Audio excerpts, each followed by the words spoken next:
Everyone lives in a house. Everyone that lives in a house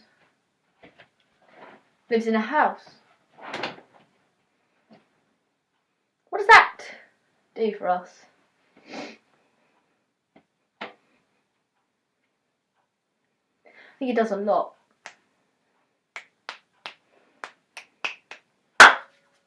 I think it does a fucking lot.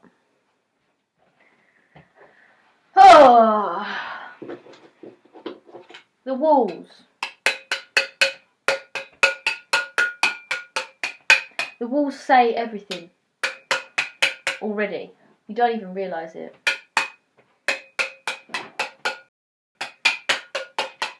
Colour therapy. Colours impact mood. But let's go further. Situations leave impressions.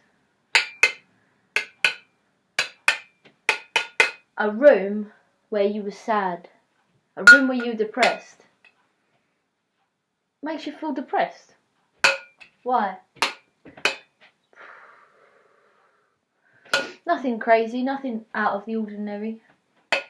Just happens.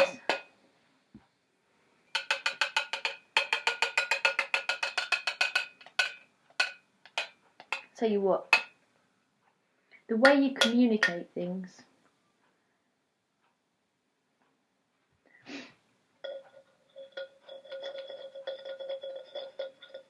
the way you control yourself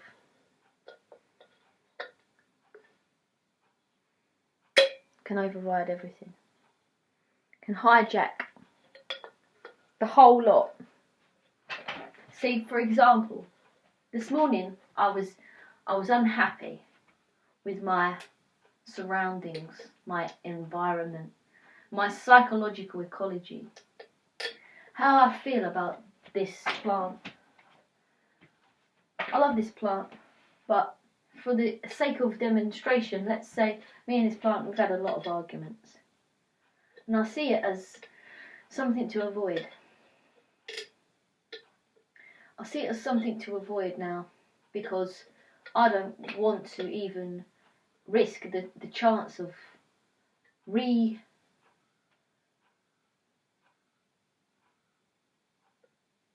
reoccurring into that interaction. So it's gone. It's gone. But that whole expression of mine is, I have to measure it. I have to measure it with my tolerance, and also my new found passion for positive reward systems. Because guess what? I can't live without that plant, because I'm married to it. I'm married to that plant, not in a superficial wedlock kind of bullshit way. I mean, I'm married to it spiritually.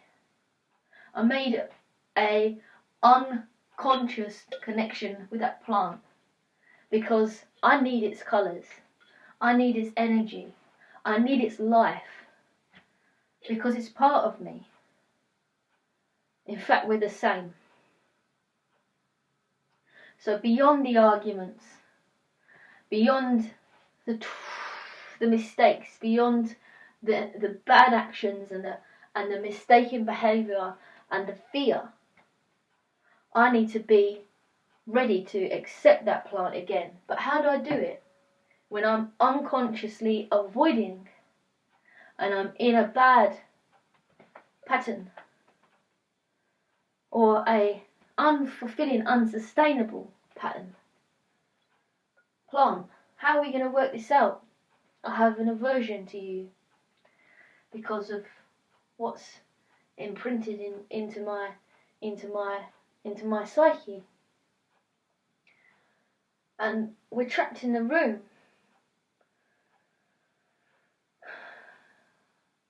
You want me to learn about my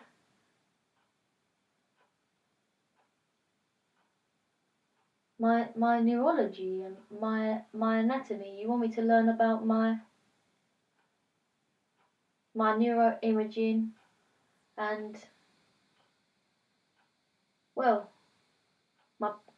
the expression of my character through my mind. You want me to learn about my neurons. You want me to rework the patterns that I display. You want me to look at my processes and hijack the way that my brain makes methods.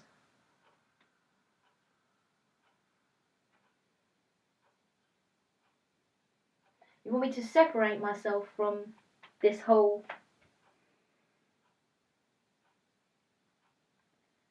mistaken web or claws of thoughts around you being a danger to me.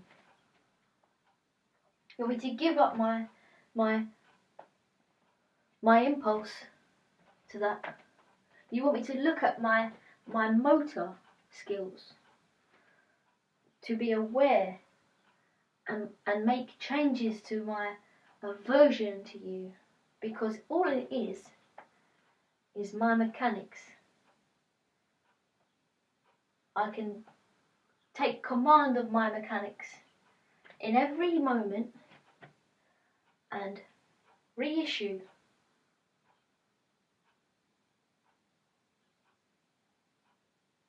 a different set of commands, so that I can see you as what you truly are. Not the imagination in my mind, but instead basic, unthreatening, green tree.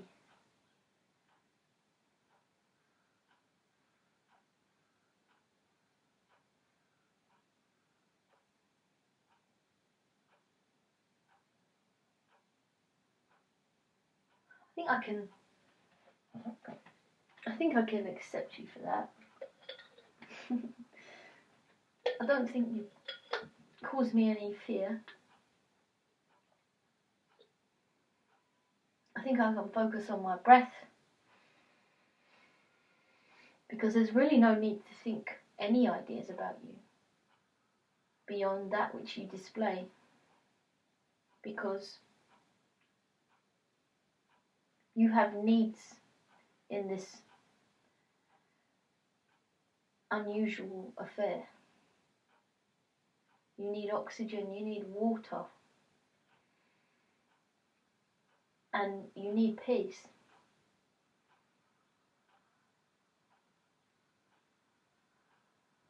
And you have a right to free thinking of your own. And you have a right to ask me of anything that you need.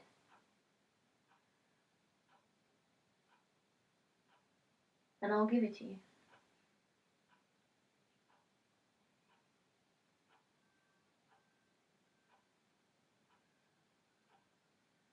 Because there isn't any forces of darkness in the air telling me that this is a room in which depression is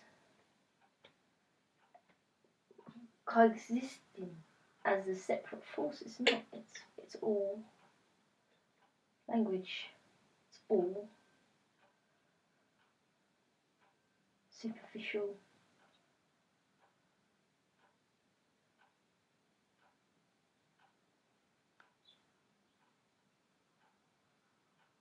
Delirium.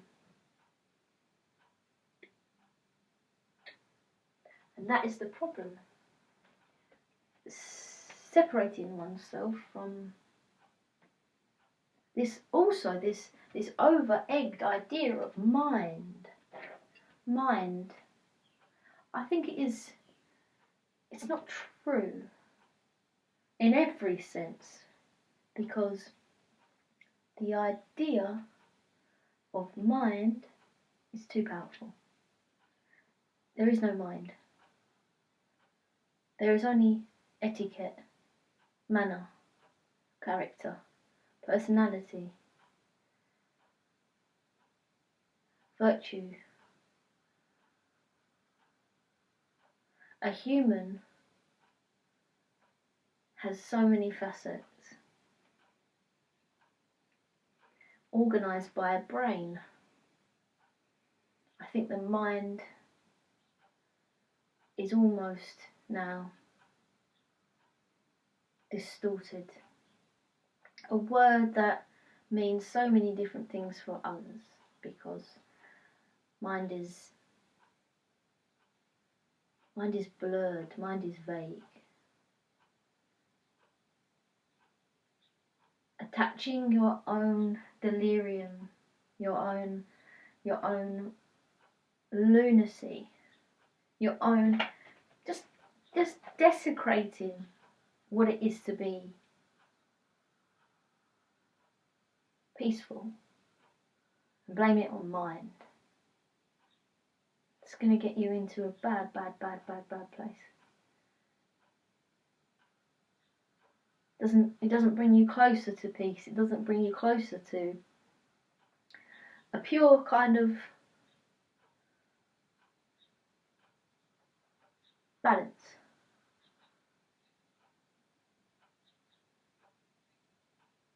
A silence.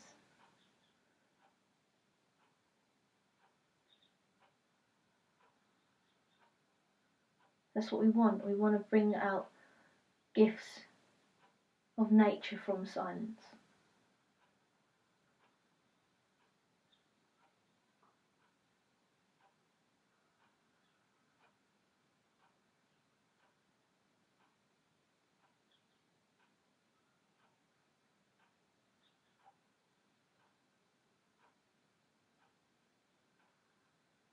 To each other.